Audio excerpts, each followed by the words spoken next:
ایک غریب آدمی بدو رات کے وقت وہ کہیں بیچارہ صبح سے چلا تھا، مدینے پہنچتے اسے رات ہو گئی. اس نے ڈرتے ہوئے نا خیمہ ہی باہر لگا لیا. جہاں رات ہوئی نا آدھی رات کو کوئی 1-2 بجے سمجھ لے پہنچا مدینے تو اس نے باہر نے خیمہ لگا لیا. بیوی اس کی امید سے تھی، بچے کی ولادت کا وقت قریب آ گیا، بیمار ہو گئی، اس نے خیمہ لگایا. بیوی اندر ہے. حضرت عمر فاروق گشت پہ تھے رات کو، ساتھ ایک غلام تھا. حضرت عمر فاروق رضی اللہ تعالیٰ عنہ کہنے لگے وہ آگ جل رہی ہے تھوڑی سی، پتہ کرو کون ہے. تو آپ کا غلام پتہ کرنے گیا تو بدو نے ڈانٹ دیا، کہنے لگے جاؤ تمہیں کیوں بتاؤں. حضرت عمر خود گئے، کہنے لگے مسافر بھائی بتا تو صحیح. کہنے لگا جی چھوڑے، میں آپ کو کیوں بتاؤں، میں کون ہوں، کیسے آیا ہوں. فرمایا خیمے کے اندر سے کراہنے کی آواز آتی، کوئی درد سے چیخ رہا ہے، بتا ہمیں بات کیا ہے.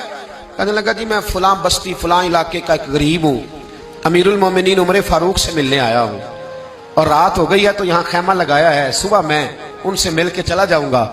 تو رات کو تکلیف دینا پسند نہیں کیا، تو میری بیوی امید سے تھی، اب بچے کی ولادت کا وقت قریب ہے، پاس کوئی نہیں. حضرت عمر کہنے لگے تو ٹھہر میں ابھی آیا. چہرے پہ نقاب ہے، اسے بتایا نہیں میں ہی امیر المومنین. عمر دوڑے گئے اپنی زوجہ سے، کہنے لگے اگر تجھے بہت بڑا اجر مل رہا ہو تو حاصل کرے گی.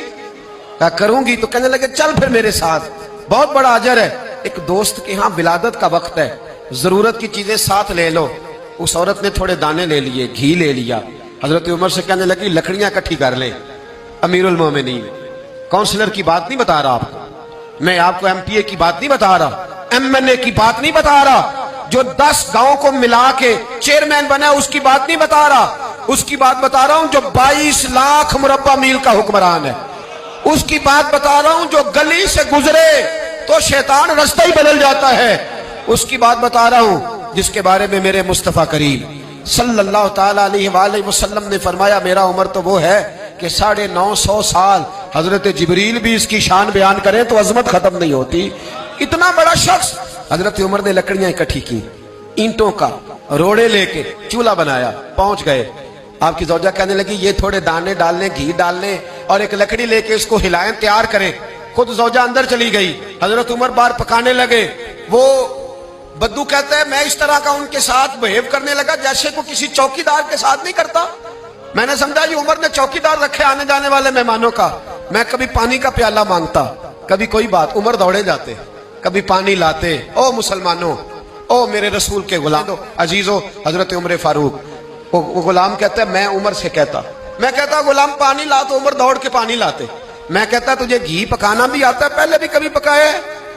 تو عمر فرماتے کوشش تو کر رہا ہوں. میں کہتا پہلے بھی کبھی تیری بیوی نے یہ کام کیا ہے؟ تو حضرت عمر کہنے لگے مجھے یاد نہیں، پوچھ کے بتاؤں گا. کہتے ہیں کیا رنگ تھا، کیا انداز تھا، کیا مصطفیٰ کی تربیت تھی، کیا انداز حضور نے سکھائے غلاموں کو. یہ کس طرح کا امیر ہے کہ یہ ہنڈیاں پکا رہا ہے، پھونکے مار رہا ہے ایک غریب کے لیے، دیہاتی کے لیے جسے جانتے بھی نہیں. اندر اس شخص کی بیوی کے ہاں بیٹا پیدا ہوا تو حضرت عمر کی بیوی اندر سے بول کے کہنے لگی امیر المومنین مبارک ہو، آپ کے دوست کے ہاں بیٹا پیدا ہوا ہے. جب کہا نا امیر المومنین مبارک ہو تو وہ شخص کہتا ہے میرے ہاتھ کانپنے لگے اور میں اس طرح دوڑا کہ میری پگڑی گر گئی. میں دوڑا تو عمر نے بلایا، کہا کدھر جاتے ہو؟ کہنے لگا آپ امیر المومنین ہیں، آپ امیر المومنین، آپ عمر ہیں، کیسر و کسرا جس کے نام سے کانپے آپ وہ ہیں، جسے مصطفیٰ نے دعا مانگ کے اللہ سے مانگا وہ والے عمر ہیں آپ، جس کے لیے علی المرتضیٰ فرماتے ہیں میں روز دعا کرتا ہوں وہ والے عمر ہیں، جس کے بارے میں ابو بکر صدیق نے فرمایا تھا کہ میں اللہ سے کہوں گا مولا جو تیرے محبوب کی امت کے حق میں سب سے بہتر تھا میں اسے خلیفہ بنا کے وہ والے عمر ہیں. عمر امیر المومنین کی بیوی وہ تو خاتون اول ہوتی ہے، وہ تو ملکہ ہوتی ہے، اور تیری بیوی دائی بن کر ایک غریب کے بچے کے پاس بیٹھی رہی ولادت کے وقت. عمر امیر المومنین ہو کے تیری داڑھی ساری دھومے سے بھر گئی تو ڈیوٹی کرتا رہا.